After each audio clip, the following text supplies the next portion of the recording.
Hey, what's going on YouTube? Today I'm going to show you my Stamina Templar, also known as Stamplar, beginner's build for the High L DLC patch. This build is capable of pulling over 73k on the parse dummy with an easy beginner friendly rotation. As a part of the beginner setup series, I'll be focusing on starting rotation and gear that are all easily accessible.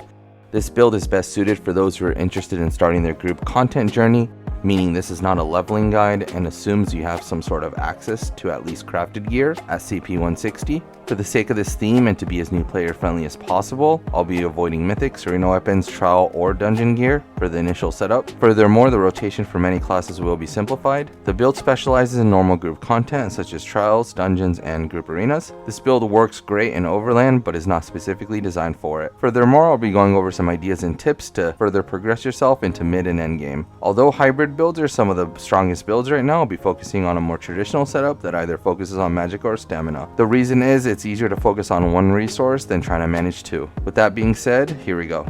So starting off in the character sheet, I have 64 points into stamina and I'm running the Thief Mundus. So for this particular build, I am a Dark Elf. Other alternatives include Khajiit, Wood Elf, and maybe even Orc would be fine. So for food, we're going to be running Artaeum Takeaway Broth for content. Cheaper and almost just as good alternative would be Dubious Cameron Throne. And if you're parsing or need more sustain, then Lava Food Soup and Salt Rice is always the go-to. So for potions, we're just be using standard essence of weapon power. These are important for stamina DPS because they provide 3 essential buffs. These include Major Brutality, Major Savagery, and Major Endurance. Keep in mind though, these potions do cost a bit, so make sure you have 3 points in a medicinal use to also benefit from the full duration of the potions. For CP, I'm running Master at Arms, Deadly Aim, Thaumaturge, and Wrathful Strikes. For the red CP, Balanced Vitality, Fortified, Rejuvenation, and Bloody Renewal. So for gear, we're going to be running 5 pieces of Hunting Rage with 5 pieces of Order's Wrath and 2-piece Night Mother. So breaking it down, we have a Dagger of Hunting's Rage and Nirnhoned with a flame damage enchant in our main hand, a Charged with a poison damage enchant on our offhand. On the back bar, we have an Infused Greatsword with an increased weapon and spell damage enchant. For the head and shoulders, we're running 2 pieces of Night Mother, 1 in light, 1 in medium, both traded in divines with max dam enchants. On the body, we have 5 pieces of Order's Wrath, all in medium, in divines with all max dam enchants again. So for the jewelry, we're running 3 pieces of Hunting's Rage, all traded in infused with weapon damage enchant. So for skills, we're running Power of the Light, Biting Jabs, Deadly Cloak, Circle of Protection, Camouflage Hunter, Flawless Dawnbreaker. On the back bar, Stampede, Carve, Ritual Retribution, Solar Barrage, Camo Hunter, and Dawnbreaker again. So for the rotation, we're going to be starting off with a Stampede, into Carve, into Ritual Retribution, into Solar Barrage, and Bar Swap into Deadly Cloak, and then Power of the Light.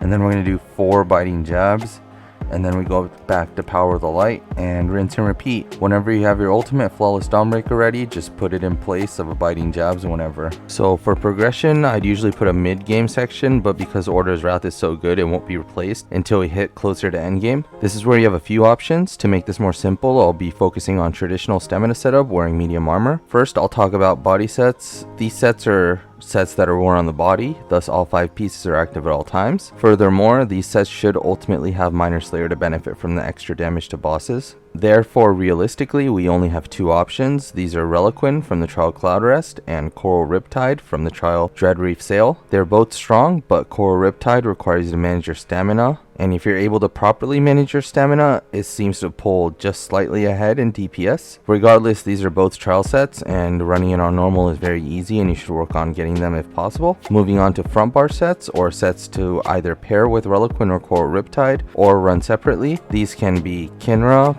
Pillar, Zovgan, Advancing Yokeda, or Whirl. Although from that list, I think Kinra is the best option, granted you can keep the stacks. Kinra comes from the dungeon Black Drake Villa, Pillar of Nirn comes from the dungeon Falkreath Hold, Advancing Yokeda comes from the trial Hellraw Citadel, and Zovgan comes from the dungeon Frostvault, and Whirl Depths comes from the new trial Dread Reef Sail. I'd also like to mention that Zovkin is unique in that it allows us to run a different skill instead of Trap, freeing up a bar slot. From here, you have the Mythic and Maelstrom Arena weapon route. For the Maelstrom Arena weapon, I'd recommend Greatsword, but Bow is a good alternative as well. Mythics is kind of a pain to get, but they are some of the strongest items in the game. In the case of Mythics, I'd go for One Piece Monster Helm Slime Crawl paired with Harpooner's Wading Kilt. Harpooner's is viable for most content, and for when it is, it's probably best in slot. A good alternative will be running Death Dealer's Fate. I'd also quickly like to mention that Oaken Soul Ring is very viable for 1-bar builds. For Monster Helms, we have a few options that you can run instead of running a Mythic. These include Stormfist, Kyonar, and Maul of Inferno.